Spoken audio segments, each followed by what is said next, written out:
Thank you, Nina Enrique. Good evening, everyone. I'm Alma Angeles for NET25 World News. On tonight's headlines.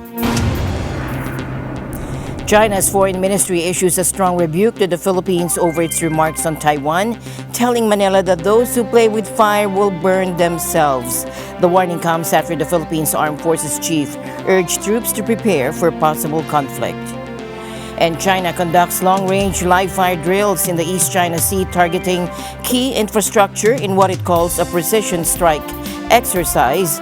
The move follows sharp rhetoric against Taiwan's President Lai Ching-te and coincides with U.S. Defense Secretary Pete Hegseth's visit to Asia, where he has openly criticized Beijing. A race against time in Myanmar, rescue efforts intensify after a powerful earthquake leaves devastation in its wake. Aid groups warn that the window to find survivors is closing, while the death toll rises and basic necessities run dangerously low. And from the global phenomenon Minecraft to the big screen, Warner Brothers is releasing a Minecraft movie this April, tapping into a gaming legacy unlike any other. And the news starts now.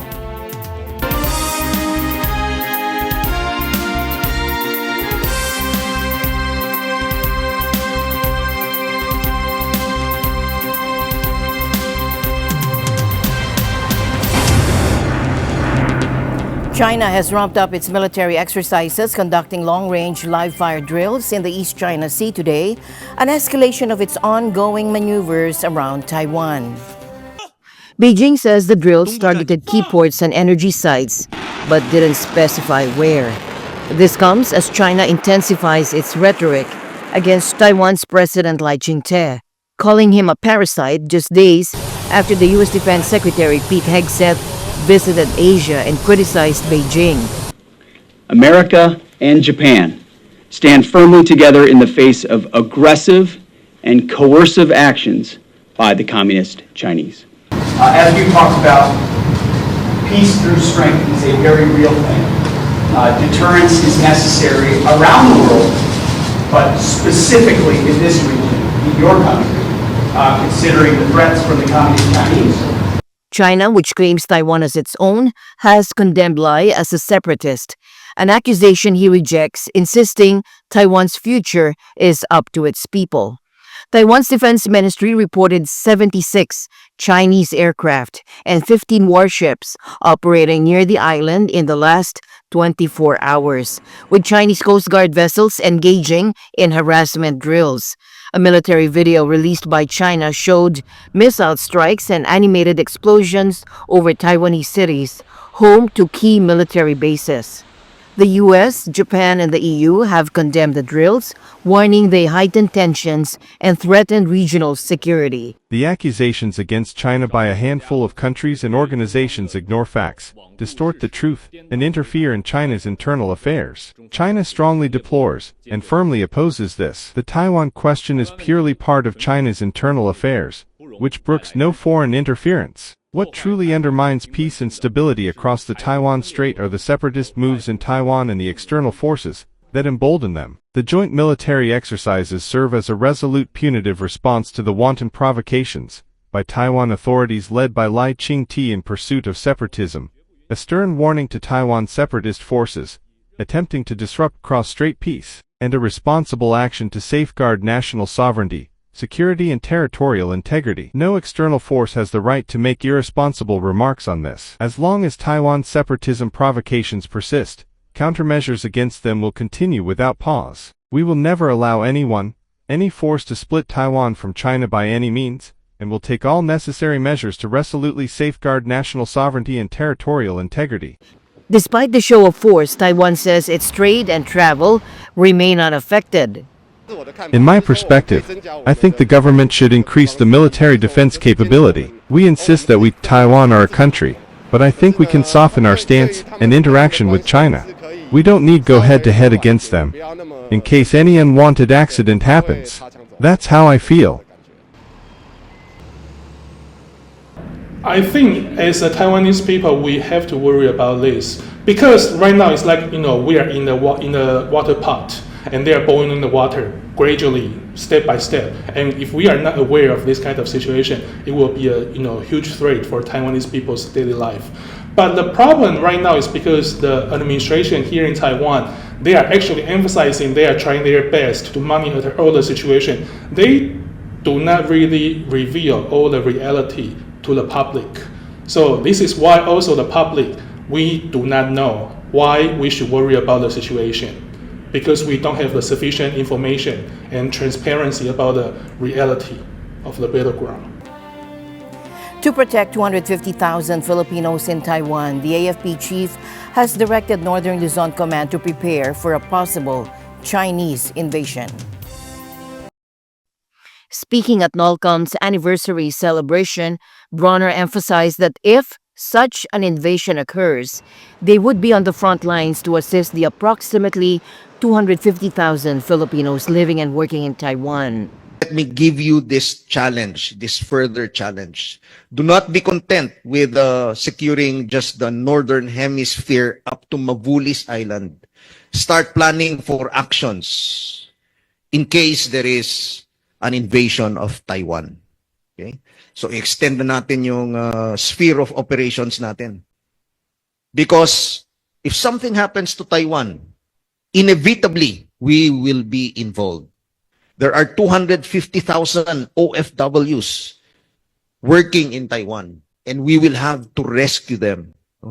Bronner made the remark following reports that the Chinese military had deployed assets and forces in Taiwan for the conduct of drills aimed at practicing a blockade of self-ruled island. The China government has continually insisted that Taiwan is part of its territory. Meanwhile, Chinese Foreign Ministry urged the Philippines not to make unfounded comments regarding Taiwan, warning those who play with fire will burn themselves. Ministry spokesperson Guo Jiakun's remarks at a regular press conference came in response to Philippine Armed Forces Chief Romeo Bronner telling soldiers to start planning for actions in case there is an invasion of Taiwan. Because if something happens to Taiwan, inevitably we will be involved. The Taiwan issue is China's internal affairs and the core of China's core interests. How to solve the Taiwan issue is the Chinese people's own business, and others are not allowed to make decisions. We advise the relevant people in the Philippines not to provoke and play with fire on the Taiwan issue. Those who play with fire will get burned. We also firmly oppose the relevant people's unfounded comments that reverse right and wrong and smear and hype. 抹黑炒作式的言论。 China's military held long-range live-fire drills in the East China Sea in an escalation of ongoing drills around Taiwan, saying it was practicing precision strikes on port and energy facilities, but with no details on the exact location. The exercises follow a rise in Chinese rhetoric against Taiwan President Lai Ching-te, who China called a parasite on Tuesday, and come on the heels of U.S. Defense Secretary Pete Hegseth's Asia visit, during which he repeatedly criticized Beijing. The United States has taken a significant step to bolster its defense ties with a key Southeast Asian ally. Take a look. The U.S. State Department has cleared a possible $5.58 billion deal to sell 20 F-16 fighter jets to the Philippines. The packages includes 16 F-16C Block 70-72 jets and 4 F-16B models, coming just days after Defense Secretary Pete Hegseth's visit to Manila, where he pledged stronger defense ties. While this is a major step, the sale isn't final yet. Congress has 30 days to object, though such moves are rare. The deal includes 24 engines, advanced radars, and a range of munitions from air-to-air missiles to guided bombs. The U.S. Defense Security Cooperation Agency says the sale will boost the Philippine Air Force's ability to patrol its waters, conduct air support, and improve defense coordination with U.S. forces. Lockheed Martin is said to be the main contractor. North Korea is condemning a new U.S.-Japan missile agreement, calling it a dangerous escalation. Pyongyang says it's proof of Washington's push to militarize Japan. The agreement reached during U.S. Defense Secretary Pete Hegseth's visit to Tokyo focuses on co-producing advanced air-to-air missiles, and North Korea claims this fuels regional instability.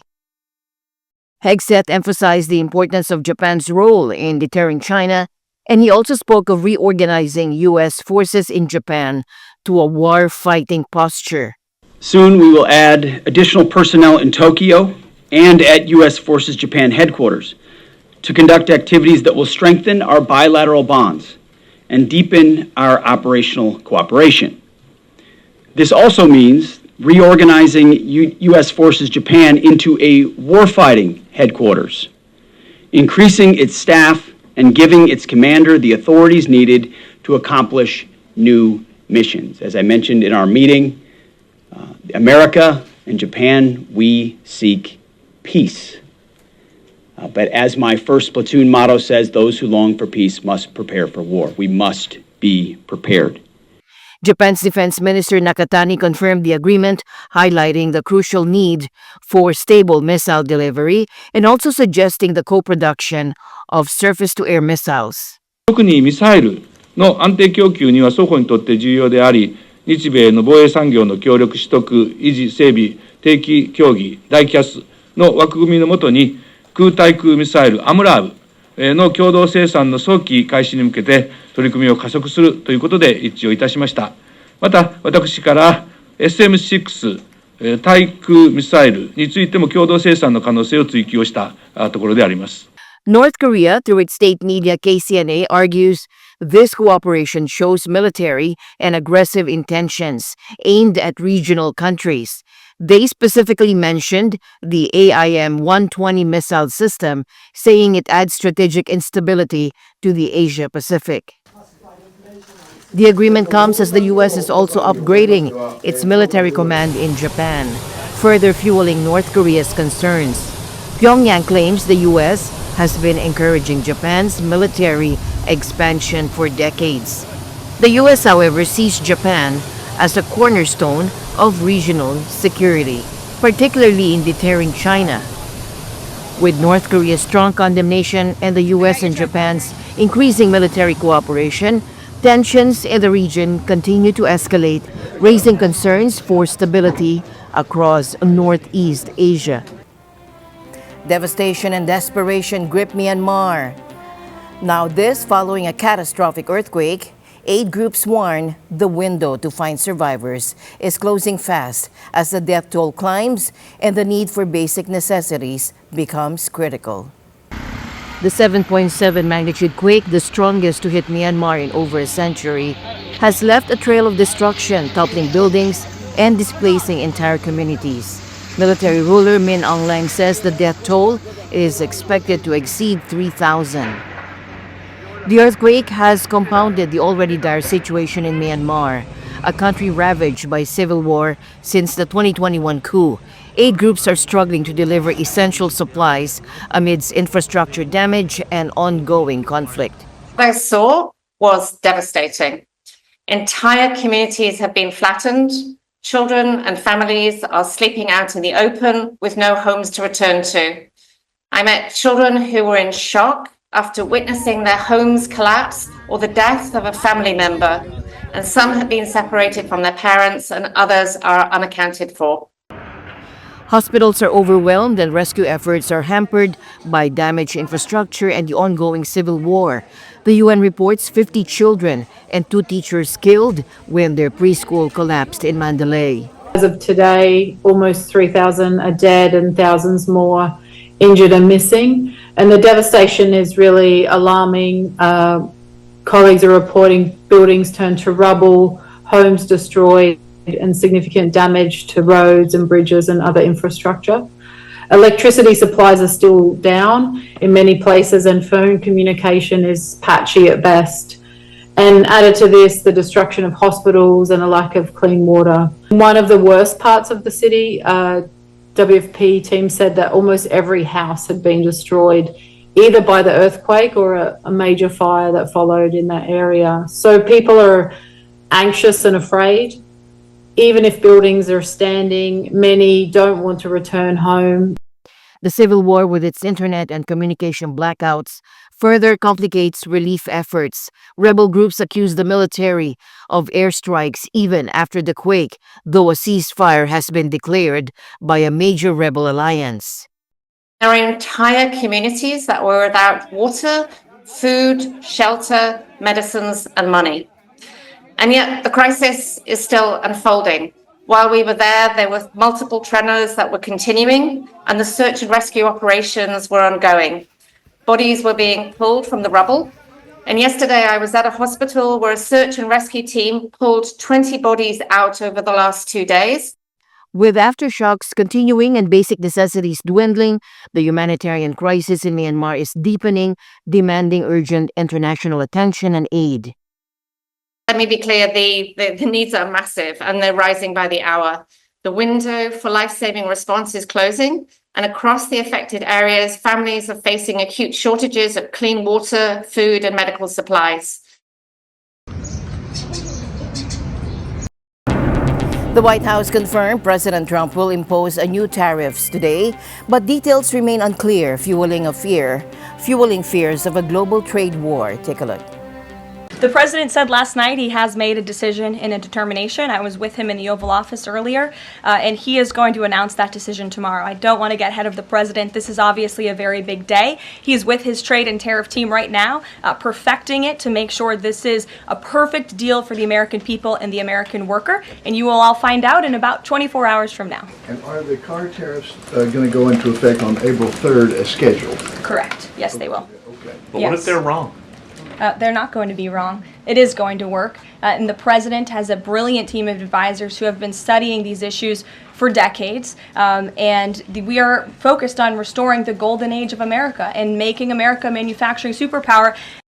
My understanding is that the tariff announcement will come tomorrow. They will be effective immediately. And the president has been teasing this for quite some time, as you know. He's talked a lot about April 2nd as Liberation Day in America. It would be taking place today if not for April Fool's Day. But tomorrow will be the day, and he's been talking about it for a while. And as a result, you've seen these companies make commitments to investing right here in the United States. April 2nd, reciprocal tariffs kick in. U.S. President Donald Trump has been calling April 2nd Liberation Day for weeks. It's the day he'll be unveiling an array of new tariffs that could upend the global trade system. Here's what to expect. Trump has threatened tariffs on all countries who, he says, have disadvantaged American goods and workers. Many countries have taken advantage of us, the likes of which nobody even thought was possible for many, many decades, And, that has to stop. White House aides have drafted plans for tariffs of about 20% on most of the $3 trillion of goods imported annually to the U.S. That's according to the Washington Post, which says no final decision has been made. The report also said trillions of dollars made from new import revenue might be used for a dividend or refund to American taxpayers. A White House aide said any report ahead of tomorrow's event is mere speculation. Trump has already imposed tariffs on aluminum, steel, and autos, along with increased tariffs on all goods from China. That's raised tensions with America's largest trading partners and vows of retaliation. Trump argues that American workers and manufacturers have been hurt by free trade deals, which lowered barriers to global commerce. But economists warn that his tariffs will raise prices at home and abroad and hammer the global economy. A 20% tariff on top of the ones already imposed will cost the average U.S. household at least $3,400, according to the Yale University Budget Lab. We are going to be very deliberate in terms of the measures we take to fight for Canada, fight against these unjustified measures by the U.S. administration, but also to protect, to have that minimal impact in Canada. We will not disadvantage Canadian producers and Canadian workers relative to American workers. So there are measures that we can take that at a minimum level the playing field with the United States, and again it depends on the broader measures they take tomorrow, if indeed they do against Canada. Thank you. Nosotros no creemos en el ojo por ojo, diente por diente. We do not believe in an eye for an eye, a tooth for a tooth, because that always leads to a bad situation. Of course, measures are taken because measures are taken on the other side, but the dialogue must continue. It's not about tit for tat, but about what is best for Mexico and how to face this situation. Me pusiste, te pongo, sino de qué es lo mejor para México y cómo afrontar esta situación. President Trump's new tariffs threaten to drive up car prices by thousands of dollars. And first quarter sales show buyers were already reacting. Take a look. US auto sales jumped during the first quarter as the prospect of big import tariffs loomed over the market.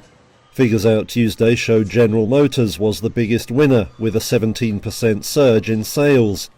It saw strong demand for affordable crossovers like its Chevrolet Trax SUV, which is made in South Korea.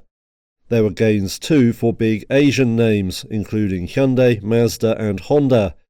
Hyundai Motor North America boss Randy Parker said the past weekend was the best he'd known for a very long time.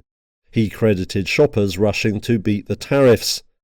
Now Donald Trump's new 25% levy on imported cars will kick in from April 3rd. And this is very modest. And what we're going to be doing is a 25% tariff on all cars that are not made in the United States. If they're made in the United States, there's absolutely no tariff. Analysts say that looks certain to drive a big spike in prices and a drop in sales as a result. The effect could be most pronounced for lower-cost vehicles, where profit margins are tighter. On Tuesday, Mercedes had to deny reports by Bloomberg that it would halt all imports of its low-end models. Now the fear is that some Americans will be priced out of the market altogether, with the average selling price of a new car already nearing $50,000. If that drives buyers to look for used vehicles instead, then second-hand prices could also jump. Overall, Tuesday's figures show US new vehicle sales for the quarter hit 3.91 million units, or almost 5% up on this time last year. The Trump administration is facing criticism after mass layoffs at key U.S. health agencies. And critics say the cuts impacting the CDC, FDA, and NIH put public safety at risk.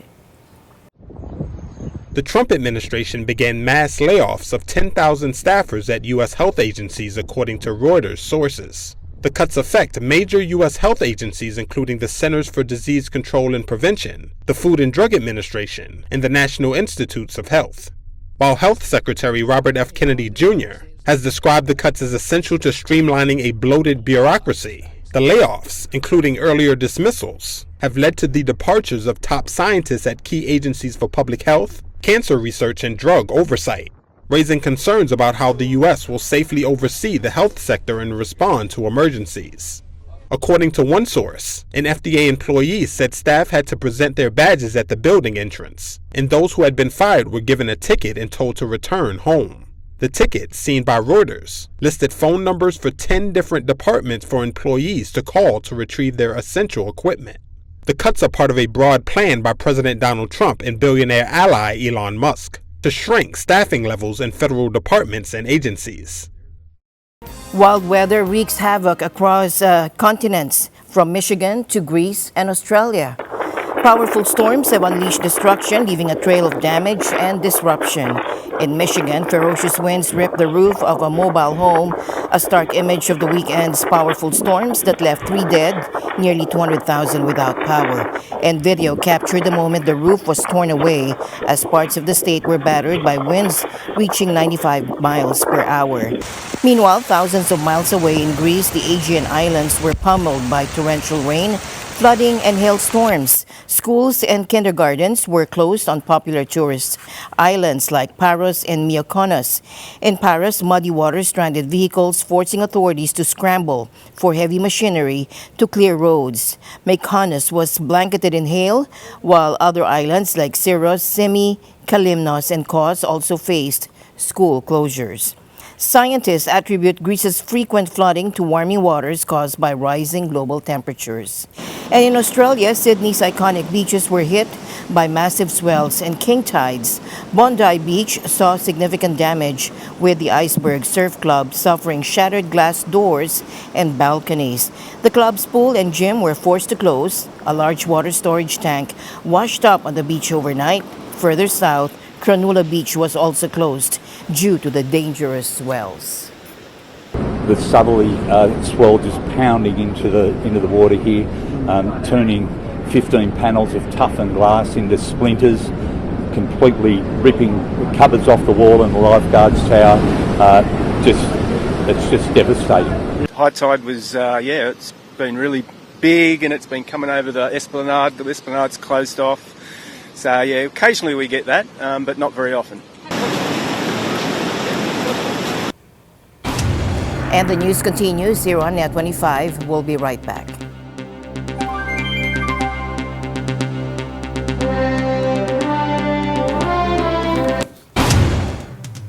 Papua New Guinea is embracing innovation with a major awards ceremony highlighting the country's rising tech and business sectors. And we take you to Port Moresby, where leaders gather to celebrate and inspire the next wave of innovation. Eko Artelesa Quinola reports from Papua New Guinea. The Business Advantage International and the Port Moresby Chamber of Commerce and Industry host the 3rd Innovation Papua New Guinea Awards 2025. Aimed at educating, inspiring, and connecting all leading innovators from Papua New Guinea and around the world, the conference hosted 100 careers in technology, banks, insurance, microfinance, business heads, and thriving institutions. Keynote speaker, a futurist and one of the panel of judges, Mark Pesce, discussed the rise of artificial intelligence. It's been an amazingly good event. It's really, really wonderful to see all of the great ideas that are coming out of PNG right now. And, it's surprising, I think, how much innovation there is, and it's because this is a real developing, there's a lot of opportunity here, and people need the innovation in order to be able to take the opportunities by the horn. So we've had bankers talking about the use of AI, we've had people talking about the way they're bringing safe water systems to villages in PNG. We've had a whole set of awards. It's been a really exciting event. Director of Environment Health Development Agency, Boa Sengi, was declared winner for the Innovation Papua New Guinea Award for Small Business. We have projects that we implement in communities, and mostly those projects are wash projects, water, sanitation and hygiene. And these projects are normally tailored locally to support women and young girls. So we came here as the award winner of the small business because of a concept that we introduced into the WASH program. Other major awards include Large Business, Digital Government, and Female Innovator of the Year. The conference models different displays and leading company business offers and careers in information technology, financial plans, advanced funding to strengthen instant payment systems, and empowering SMEs with AI financial insights. Eko Artelesa Quinola, Port Moresby, Papua New Guinea, NET25 World News. Finally in our news, can your face reveal your health? A Spanish tech company says its AI can, and also claims it can be used for targeted advertising in large crowds. Take a look. A Spanish technology startup says its AI system can read human emotions, even in large crowds. What's more, they say it can detect a range of neurological conditions. Our mission here is just to try to humanize AI, to make AI more human, make the AI understand much better the communication with the human being. The hope is that it can advance emotional intelligence in AI and spot medical conditions far in advance.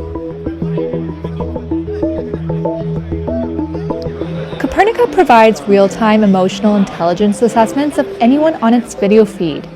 It uses information from things like voice recognition, body language interpretation, and personality data analysis.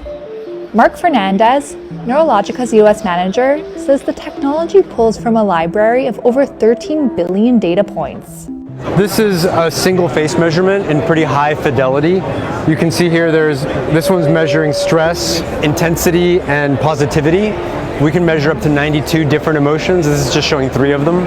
Our technology is installed in soccer stadiums and airports, and we can determine whether a crowd is interested, enthusiastic, bored, excited, and either dynamically change advertising, or in the case of a soccer stadium, determine whether the crowd is getting so rowdy that somebody needs to intervene. Fernandez says that the technology can even help spot certain medical conditions before they're diagnosed. It turns out that when somebody is more likely to have a stroke or a brain hemorrhage, they start exhibiting unique emotional patterns that are imperceptible to the human eye, but that we can capture with our technology. And they're micro movements of your face, they're dilations of the pupil, and so we can predict weeks before it happens an event like that. The startup is looking to allow other tech creators to use their tools to make emotion reading AI more widely available. Fernandez says Copernica does not capture personally identifying data. It's currently already being used in healthcare, education, security, and defense. And from the global phenomenon Minecraft to the big screen, Warner Brothers is releasing a Minecraft movie this April, tapping into a gaming legacy unlike any other.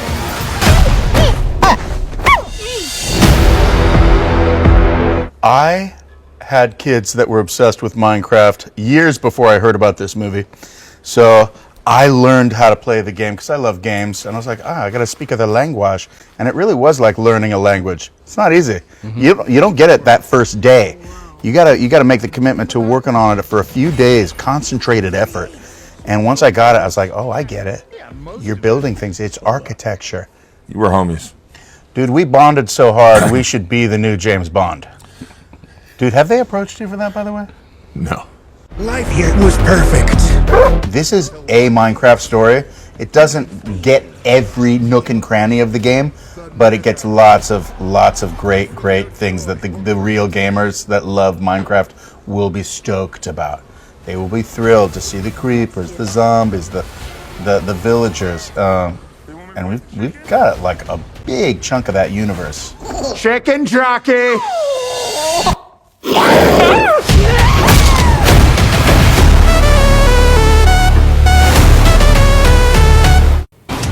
And with that, we end tonight's broadcast. For everyone here on NET25, I'm Alma Angeles. Thank you all for joining us. Good night.